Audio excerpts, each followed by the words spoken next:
मु श्री कवि सुजित कुमार पंडा आमर राजश्री साहित्य कला और संसद आज 35तम वार्षिक उत्सव यही भुवनेश्वर मास्टर कैंटीन रे आयोजित करिछि। मुख्य उद्देश्य है आमर साहित्य एवं कलार जो अवक्षयमुखी होउछि ताकू उज्जीवित करवा एवं एथिरे यही जो आमको आज सबू प्राय 1000 ऊर्ध्व कवि मान एकत्रित करछन्ति। ए अनुष्ठान मुख्य संपादक कवि श्रीजुक्त मोर बड़ भाई हेमंत कुमार जेना तांको पाखरे आमे चिरऋणी। यही जो साहित्य साहित्यिका माने आसी आमे एठी भाईचारार संपर्क सृष्टि करिछु एवं परस्पर प्रति भावर आदान प्रदान करिछु तथा साहित्य को केमिति आमे आगकु नबु सेतिपई समस्त प्रचेष्टार परिसमाप्ति करी आज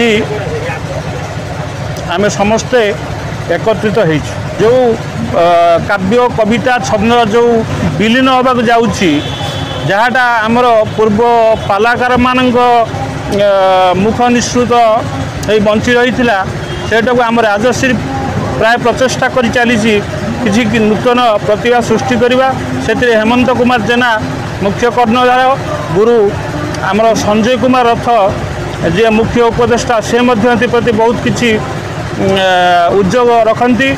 ता सहित आमर प्रसार संपादक ब्रजसुंदर साहू अपर्ति कुमार सेठी आउ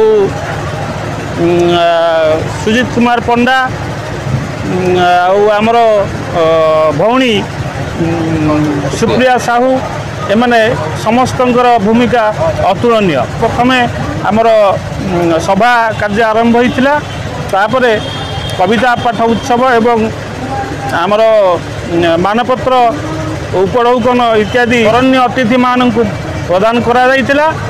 तत्परे द्वितीय अधिवेशन वर्तमान तो चली तादरे आउरी किछि आमर सांस्कृतिक कार्यक्रम चालू रही।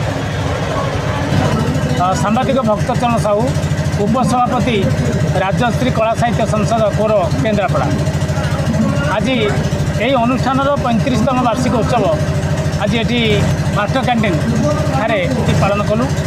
आज प्राय ओडिशार प्राय 8-10टी जिलूर बहु कवि साहित्यिक सब जोग देते बहुत सुंदर भाव में कार्यक्रम है बहुत आकर्षित होता बहु कवि साहित्य जोग देकर कविता पाठ पढ़ले समस्त को संबर्धित करा जो मैंने सब कवि मैंने संबर्धित करा एतत् व्यतीत जो मैंने उल्लेखनीय अवदान विभिन्न क्षेत्र में उल्लेखनीय अवदान समस्त को संबर्धित करा मानपत्र उपढौकन प्रदान कर साहित्य हूँ गोटे गोटे आत्मा को संतुष्ट करे पवित्र करे।